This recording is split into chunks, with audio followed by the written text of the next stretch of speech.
Welcome back, life science learners, to the next segment. In our lesson today, we're focusing on the nutrient cycle. We've just looked at the importance of nutrients as building blocks in our organic compounds. Nutrients such as carbon dioxide, oxygen, nitrogen, and your phosphorus and your magnesium are seen as important parts. In our lesson, in this segment, we're going to focus on oxygen. Let's try and look at what is the source of oxygen and how the oxygen cycle ensures that the level of oxygen in the atmosphere remains constant. We also will spend some time and look at what the impact that humans have had on the oxygen levels in the atmosphere. It is important that we recognize that oxygen levels tend to fluctuate, and there are things that we need to do to be able to ensure that we reduce the impact that we have on the environment and therefore ensure that the levels of oxygen remain constant. And that's because we need to unpack the importance of oxygen. So let's look at that first.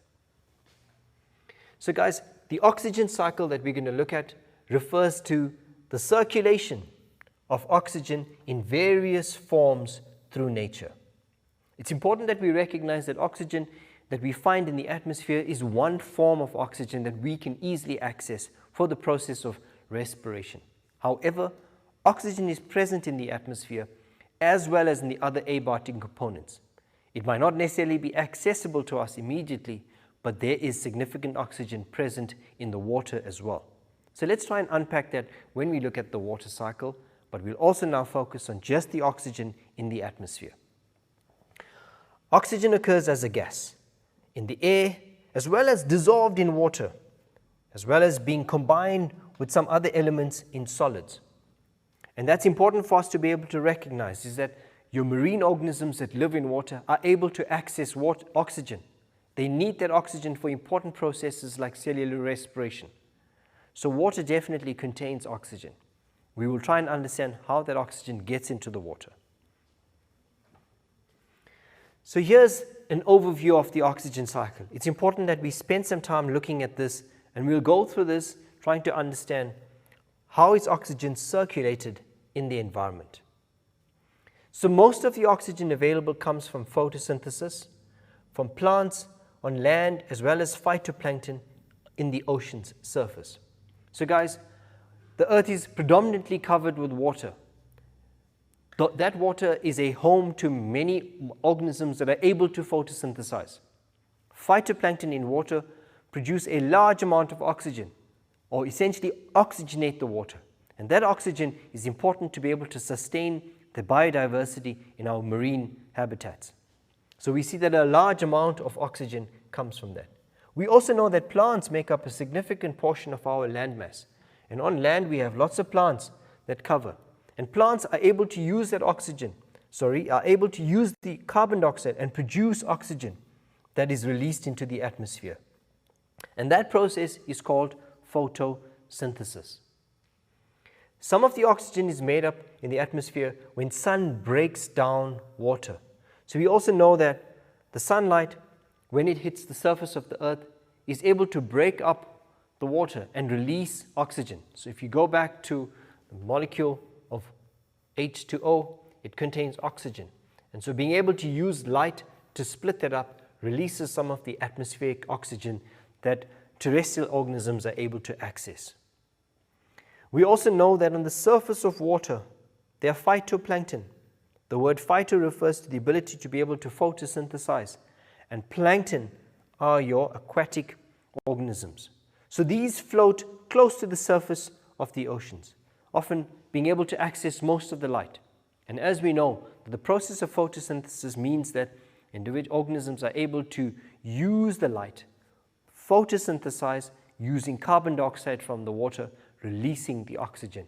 And oxygen, being a byproduct of photosynthesis, ensures that the water and the oceans are oxygenated. That is then able to support the diversity of life forms, as well as some of that oxygen is released when the waves hit the solid objects in the water. It's also important that we recognize the following, that most oxygen is stored as oxide minerals in the Earth's crust and mantle. And this is part of the lithosphere, but it is bound to rocks in an unavailable form. So guys, if we think about the lithosphere, It's also a component of the environment that supports life. So we have a large composition of oxygen that's trapped in an unavailable form. And hence, we know that oxygen is present, but that needs to be released. At the moment, we will be accessing oxygen that is in the atmosphere for us as terrestrial organisms, as well as organisms living in the oceans that can access that in terms of the water. So where do we get oxygen from? When we live on land, as terrestrial organisms, we're able to access oxygen from the atmosphere. Where does that come from? As I pointed out, some of that oxygen is made up in the atmosphere when sunlight breaks down water, and I mentioned that water, H2O, can be split up to release some of the oxygen. However, much oxygen is stored in oxide minerals on the Earth's crust. This oxygen, though, is bound to rocks and cannot be used by living things, and we say that that's unavailable oxygen. As I mentioned, the significance of photosynthesis, where most available oxygen comes from photosynthesis, which is by plants on land, as well as your phytoplankton or algae in the oceans. And these are said to be the significant contributors of oxygen on Earth. On closer looking at the oxygen cycles, we know that plants and animals use the oxygen to respire, and they return it to the air as water and carbon dioxide. So, majority of organisms use oxygen for cellular respiration.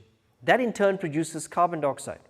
That carbon dioxide forms an important component of plants who are going to use that carbon dioxide for an important process, as I mentioned, photosynthesis. And photosynthesis is a process that uses the carbon dioxide and it will produce the oxygen. Again, in turn of a cycle, the oxygen available would be used by plants and animals for a process called cellular respiration.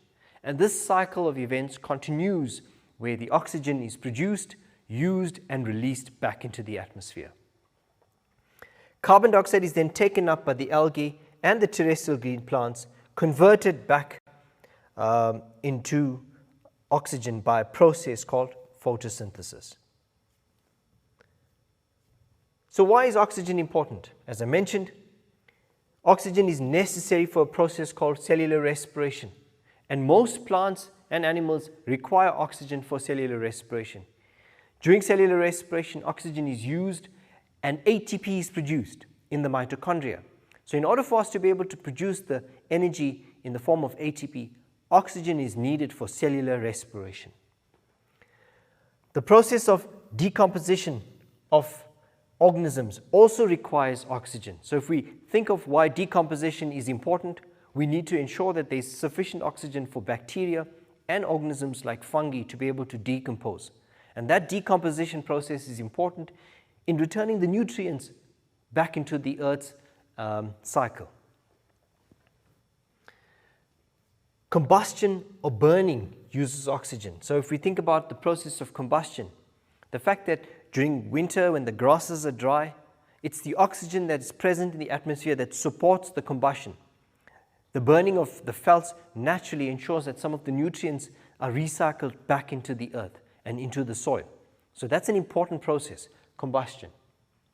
Even the rusting of metals use oxygen, and this is called oxidation. So this happens to be an important process of also returning some of the essential nutrients back into the soil. So oxidation of metals ensures that metals corrode and return back their elements into the Earth's crust. Oxygen is needed for a process all over the Earth. With so many living organisms, oxygen is important, and that cycle is always making more. However, I mentioned earlier on that the levels of oxygen tend to fluctuate, and a huge impact of that is due to human influence. Let's try and understand how humans have impacted on the environment and in many ways affected the amount of oxygen present in different environments. So, one activity that humans carry out extensively is called deforestation. Deforestation is the cutting down of trees for the purpose of logging or for the purpose of agriculture. This means that we're losing large cover of plants on the land surface. And if we link that to organisms that are capable of photosynthesis, it means that our reservoirs of plants that produce oxygen are now being removed. So cutting down these trees or over-harvesting plants results in less photosynthesis, meaning that there will be less oxygen released into the atmosphere and less carbon dioxide absorbed. It's important that we recognize that plants play an important role in also maintaining the levels of carbon dioxide, as well as ensuring that we have sufficient oxygen. So this image shows you an area where there's significant amount of deforestation occurring. It could either be because of animals or plants that are being used for grazing or for using areas for cultivation. So these large areas that have been removed are important areas that produce the oxygen and maintain that in the environment. This will lead to an increase in carbon dioxide levels in the atmosphere, contributing to global warming. Air pollution is another factor. So due to humans increasingly using fossil fuels, the burning of these fossil fuels consequently means that there's more carbon dioxide produced. For the process of combustion, we need oxygen. So we're using up the oxygen for important processes. Here's a power station that is producing large amounts of air pollutants. Again, an increase in the amount of carbon dioxide, however, a decrease in the levels of oxygen. Industries, mines, and power stations also negatively impact the quality of air and the amount of oxygen in specific environments. So we often find that people inhabiting industrial areas often are affected by the quality of air. Apart from just the oxygen, there are other pollutants that are released. And it's important that we recognize that these human activities significantly reduce the impact of oxygen or the presence of oxygen in the atmosphere. Guys, however, we all play a significant role in this. Oxygen is crucial to the existence of all forms of life, humans, plants, and animals. So if we were to think just about ourselves in terms of sustaining our livelihoods, we need that oxygen. What are the things that you and I can do to ensure that we reduce the impact that we have on the oxygen levels? There are many things, and we could go on to an elaborate list of things that we can do. However, there's an amazing opportunity for us living in the context of South Africa to be able to make an impact. We have a fantastic plant, and you guys would have seen this, the speckboom plant. And these are indigenous plants that are found in South Africa. These have the amazing ability to be able to grow in most environments. But what's unique about this plant is that it has an amazing ability to be able to absorb the carbon dioxide from the atmosphere and produce more oxygen. So this is a succulent. Have a close look at it. It's got thick fleshy leaves. It's identified by a red stem. It's important that we recognize the importance of this. So what makes the speckboom such a special plant? It's remarkable to recognize that it's able to store solar energy during the day that it's produced and use that for photosynthesis at night. It's important that we recognize that's very different from most other plants. So this plant is able to photosynthesize at night, and that means that it's able to produce oxygen as well at night. Finally, this makes the speckboom thicket 10 times more effective at absorbing carbon dioxide than your typical rainforest plants. And this is significant in its contribution to reducing the levels of carbon dioxide and increasing the levels of oxygen in the environment. It's an incredible plant. Look out for these and make sure that you plant these.